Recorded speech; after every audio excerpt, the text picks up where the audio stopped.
welcome back to the sidebar at Circularity. I'm Kenny Arnold, and I'm joined by Nethra. Hi. We are also joined by Lindsay Baker from the Living Future Institute. Lindsay, could you tell us a little bit about yourself, a little bit about the Institute and what you do there? Sure, yeah. So, thanks for having me, by the way. This is great. I think of myself as sort of a super fan in the GreenBiz community around buildings, all things related to the building industry.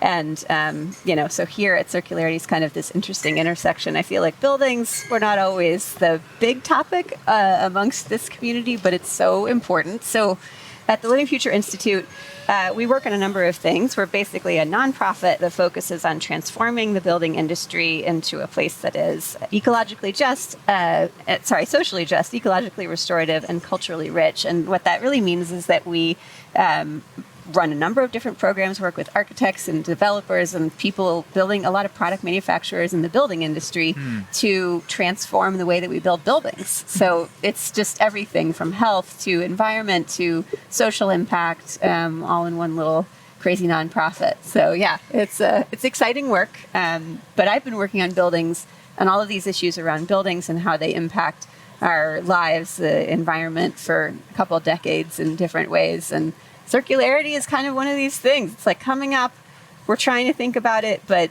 it's a little different than a plastic bottle, like different decisions. It's inching closer in the building space. As a lead green associate myself, I took the exam and I was kind of looking to see, where elements of circularity would be inputted, and there was few and far between, not very many.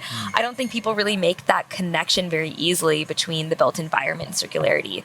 So what does that look like to you? Yeah, well, I mean, first of all, I think people might imagine that we're not a big part of this problem and that we don't have a big part to play in the solution, and they would be wrong if they assumed that. So, for example, right now in the world, in the US in particular, 17% of all plastics go into the building industry.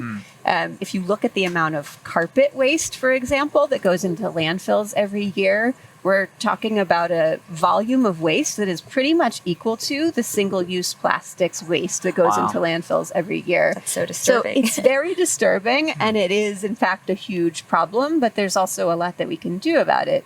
I mean, also just in terms of like demolition waste, it's actually larger than the construction demolition waste going into landfills every year is larger than consumer waste. So it's buildings are huge, and therefore all the stuff that goes into them and out of them is also really huge in volume. But there are a lot of manufacturers in the building industry that are trying to do more things to develop these circular business models. Carpet is a good example. Less than 1% of carpet is recycled right now, but it is still there. So we're seeing carpet manufacturers that will do take-back programs and things like that. There's a lot of furniture programs that look to take back furniture, because you think about sort of corporate refreshes of offices. It's a huge waste when you throw all of that furniture and all the walls and interior partitions away. So we can do a lot about just the waste that the construction industry produces, from rethinking how we source things. And then there's the whole world of demolition itself, which is, in construction, there's just a lot of waste. So much waste. I know. We're both based in New York, and there's this organization out there called Big Reuse. And they have a great space when it comes to helping folks find reclaimed products from buildings and construction.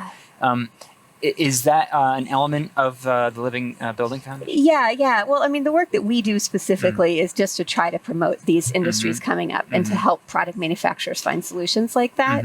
I guess I'll just say one of the things I love about those kinds of programs and groups is that they are local, and they have to be local, because when we're talking about circularity in the built environment, a lot of times it is sort of fundamentally, you can't really cart a whole bunch of